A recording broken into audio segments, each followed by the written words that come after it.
Sir, ನಾವು ಧರ್ಮಸ್ಥಳದ ವಿಚಾರ ಚರ್ಚೆ ಮಾಡ್ತಾ ಇದ್ವಿ. ಈ ಹಿಂದೆ ಎಷ್ಟೋ ವಿಡಿಯೋಗಳಲ್ಲಿ ಮಹೇಶ್ ಶೆಟ್ಟಿ ತಿಮ್ರೋಡಿ ಅವರು ಕೂಡ ಸಾಕಷ್ಟು ಅಲ್ಲಿ ಸಾವು ನೋವುಗಳಾಗಿತ್ತು. ಅಂದ್ರೆ ಈ ತರ ಅತ್ಯಾಚಾರ ಮಾಡಿ ಬಹಳಷ್ಟು ಜನ ಹೆಣ್ಮಕ್ಳ ಶವಗಳನ್ನು ಹೂತಾಕಿದ್ದಾರೆ ಅಂತೆಲ್ಲ ಅವರು ಬೇರೆ ಬೇರೆ ವಿಡಿಯೋಗಳಲ್ಲಿ ಮಾತಾಡಿದ್ರು. ಈಗ SIT ಇರುವಾಗ ಮಹೇಶ್ ಶೆಟ್ಟಿ ತಿಮ್ರೋಡಿ ಅಂಡ್ ಗ್ಯಾಂಗ್ ಅವರುಗಳು ಯಾಕೆ ಸರ್ ಇವ್ರ ಜೊತೆ ಸೇರಿಸಿ ಅವರು ಹೆಲ್ಪ್ ಮಾಡಬಾರ್ದು ಆ ಶವಗಳನ್ನ ಹುಡ್ಕೋತ ಅಥವಾ ಆ ಗುಂಡಿಗಳನ್ನ ಅಗೆಯೋ ವಿಚಾರಕ್ಕೆ? Okay, it is not allowed. ಯಾಕಂದರೆ this is a legal process. ಇವರು ಪುಂಡ ಪೋಖರಿಗಳನ್ನು ಕರ್ಕೊಂಡೋಗಿ ಕಂಪ್ಲೇಂಟ್ಗೆ ಕರ್ಕೊಂಡೋಗಿ ಅಗಿರಿ ಅಂತ ಹೇಳಲಿಕ್ಕಾಗಲ್ಲ. They are using their own technique.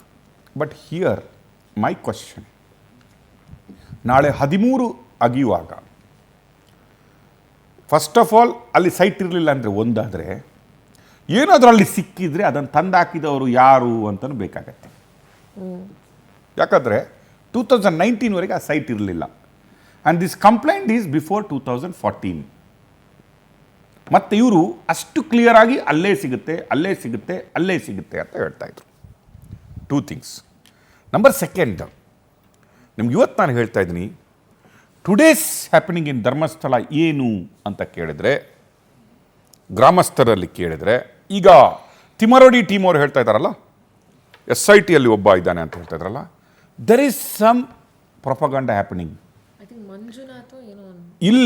ಇಲ್ಲಿ ಬರಲಿಕ್ಕೆ ಈ ಒಂದು ಇದರ ಹಿಂದೆ ಇಟ್ಸ್ ಅನ್ಫಾರ್ಚುನೇಟ್, ಆಗಬಾರ್ದು. Unfortunate, it should not happen. ಮುಂಚಿನ ಒಬ್ಬರು IAS ಅಧಿಕಾರಿಯಾದಂತಹ, ಅಲ್ಲೆಲ್ಲ ಕೆಲಸ ಮಾಡಿದಂತಹ, ಈಗ ತಮಿಳುನಾಡಲ್ಲಿ ಇರುವಂತಹ ಶಶಿಕಾಂತ್ ಸೆಂಥಿಲ್ ಅನ್ನುವರು ಇದರಲ್ಲಿ ಸೇರಿಕೊಂಡಿದ್ದಾರೆ ಅಂತ ಅಲ್ಲಿ ಗ್ರಾಮಸ್ಥರು ಮಾತಾಡ್ತಾರೆ. ಹೌದು, ಇದರಲ್ಲಿ ಹೌದು, ಇವ್ರಿಗೆ ಅವ್ರ ಕಡೆಯಿಂದ ಇದೆಲ್ಲ ನಡೀತಾ ಇದೆ, ಇದರ ಹಿಂದೆ ಬ್ಯಾಕ್ ಬೋನ್ ಆಗಿ ಅವರು ನಿಲ್ತಾ ಇದ್ದಾರೆ ಅನ್ನುವ ಗುಮಾನಿ. ನಾನು ಅದನ್ನ ಹೇಳ್ತಾ ಇದ್ದೀನಿ. ಈಗ ಇವರು ಹೇಳ್ತಾ ಇದ್ದಾರಲ್ಲ ಗುಮಾನಿ, ವಿ ಡೋಂಟ್ ನೋ.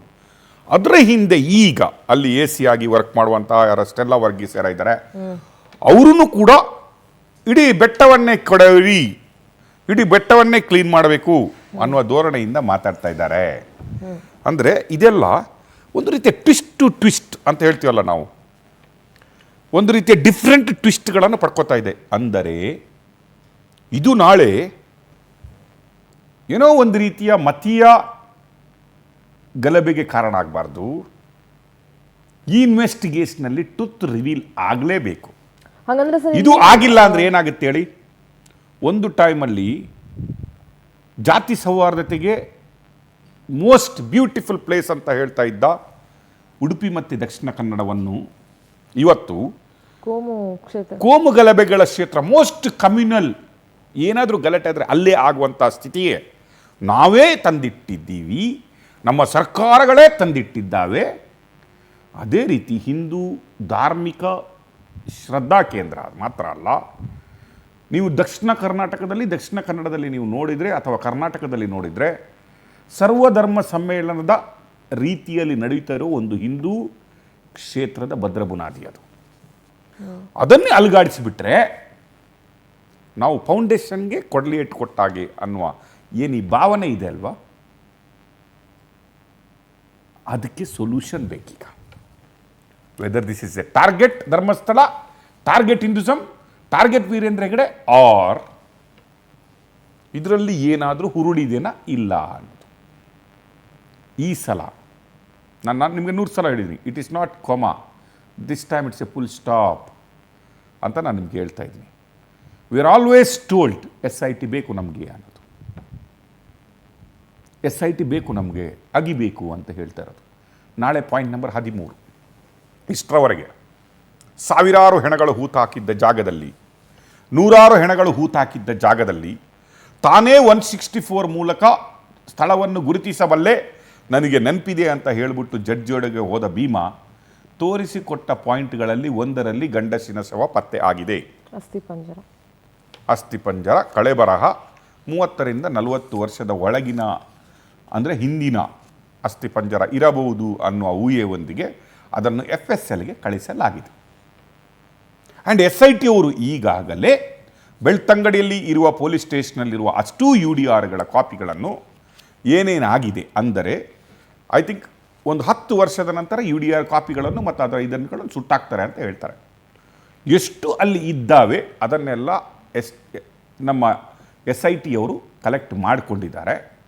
ಧರ್ಮಸ್ಥಳ ಏನು ಪಂಚಾಯಿತಿ ಇದೆ ಅವರಿಗೂ ಕೂಡ ಡಾಕ್ಯುಮೆಂಟ್ಗಳನ್ನು ಕಲೆಕ್ಟ್ ಮಾಡ್ಕೊಂಡಿದ್ದಾರೆ.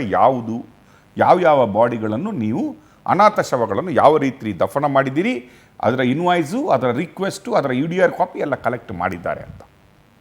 ಬಟ್ ಈ ಸ್ಟೋರಿ ಇದೆ ಅಲ್ವಾ, ಧರ್ಮಸ್ಥಳದ FIR ಏನಿದಲ್ವಾ, ಇದನ್ನು ಅಷ್ಟು ಈಸಿಯಾಗಿ ತಗೊಳ್ಳೋದೆ SIT. ಯಾಕಂದರೆ ಇದು ಒಂದು ರೀತಿಯಲ್ಲಿ ಕಮ್ಯುನಲ್ಗೆ ತಿರುಗುವಂಥ ಚಾನ್ಸಸ್ ಇದೆ, ಒಂದು ರೀತಿಯಲ್ಲಿ ಧರ್ಮದ ಭಾವನೆಗಳಿಗೆ ಧಕ್ಕೆ ಬರುವಂಥದ್ದಿದೆ, ಒಂದು ರೀತಿಯಲ್ಲಿ ಒಂದು ಸಾಮಾಜಿಕ ಕಳಕಳಿ ಉದ್ದೇಶದಿಂದ ಧರ್ಮಾಧಿಕಾರಿಯಾಗಿ ಹಲವಾರು ಕೆಲಸಗಳನ್ನು ಮಾಡಿದಂತಹ ವೀರೇಂದ್ರ ಹೆಗ್ಗಡೆಯವರ ಇಮೇಜ್ ಇದೆ ಇದರಲ್ಲಿ.